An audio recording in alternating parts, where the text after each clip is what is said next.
Shut up and sit down. Is a power meter right for you? Understanding the impact of new technology is one of the most difficult aspects of embracing change and accepting new technology in cycling. Why? The impact of technology depends on what motivates us to cycle in the first place. Even though aero wheels are all the rage, many riders still prefer the consistent handling of plain all-box rims to the enhanced cruising speed of a fancy set of carbon deep dish wheels. At the end of the day, the most important issue is this technology appropriate for me? Let's talk about power meters now. With that in mind, I'm not sure if power meters can still be considered new technology because they've been around for a long. But in recent years, improved manufacturing capabilities and increasing competition have drastically reduced their price, making them more accessible to a larger range of cyclists. As a result of the greater accessibility, an increasing number of cyclists are looking into power meters and questioning, is a power meter right for me? It's a large subject, and I believe there are a few things to think about. What is the purpose of a power meter? It calculates your power in watts, which is the product of how hard you pedal and how quickly you pedal. What is the significance of this? These watts are a numerical representation of how hard you're pushing yourself to overcome forces like air resistance, rolling resistance, and gravity. Shut up and sit down.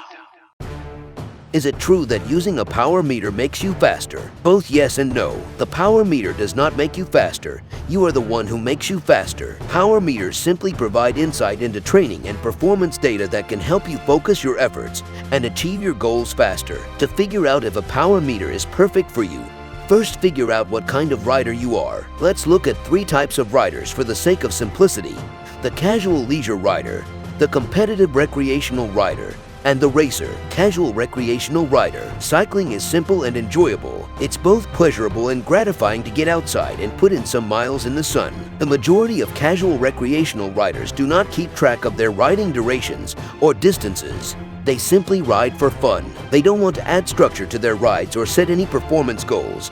They just want to get some exercise and enjoy riding. Is it true that this is you? If you answered yes, a power meter is probably not for you, since it will add another layer of complexity and cost while providing little to no value. Competitive recreational rider. The competitive recreational rider usually has 2 adversaries, themselves and their riding companions. This is the rider that enjoys relaxed riding yet enjoys a little structure from workouts, group rides, and mass start events. These riders are constantly striving to improve, and they frequently track their opponents via Strava KOM, QOMS, and triumphs at town line sprints. The competitive recreational rider enjoys riding the bike and setting new personal bests. Is it true that this is you? If you answered yes, a power meter is most likely the best option for you. A power meter, rather than aero wheels or a new aero helmet, is the best bang for your buck investment you can make. A cycling power meter will provide you with immediate feedback on your riding as well as suggestions on how to improve quickly. Of course, you can develop without a power meter,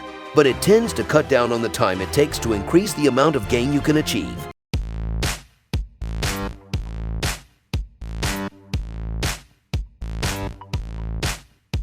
The racer. Have you decided to try your hand at racing now that you've been cycling for a while? To excel in organized racing, this necessitates an increase in the amount of disciplined training and performance monitoring. If this describes you, a power meter is a must-have. The direction that power data provides as you begin to engage in more structured training and competition is vital in obtaining the gains needed in both your training and racing performance to reach your goals. The decision. Let's talk about the benefits and check in with the main expert.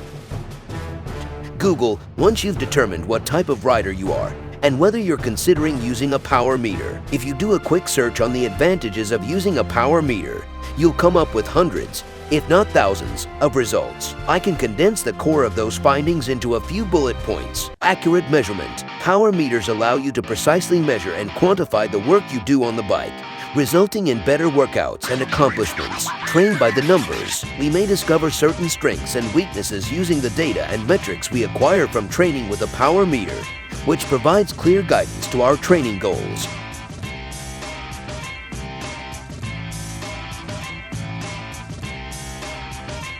Know when to train and when not to. Data metrics can also be used to direct your training load, giving you a clear picture of how much training is beneficial and when it is not. Motivation. What we measure improves. Power data is a precise measurement of how hard we work, presented in real time on your head unit.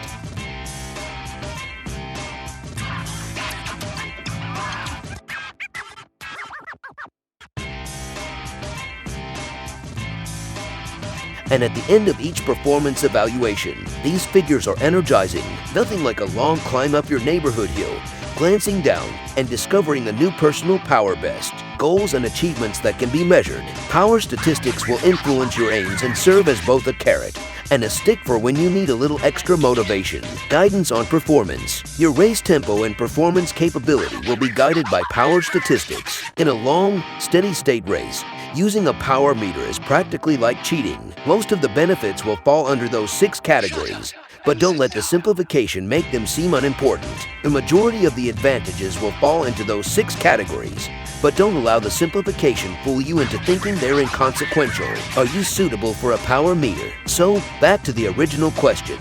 Do you need a power meter? The answer depends on your riding style and whether you desire the advantages of having a power meter. A power meter may be an unneeded complication with little to no benefit if you merely enjoy riding for general fitness and fun. If you want to increase your performance, there isn't a single piece of equipment you can buy that will help you do it more effectively. Shut up and sit down.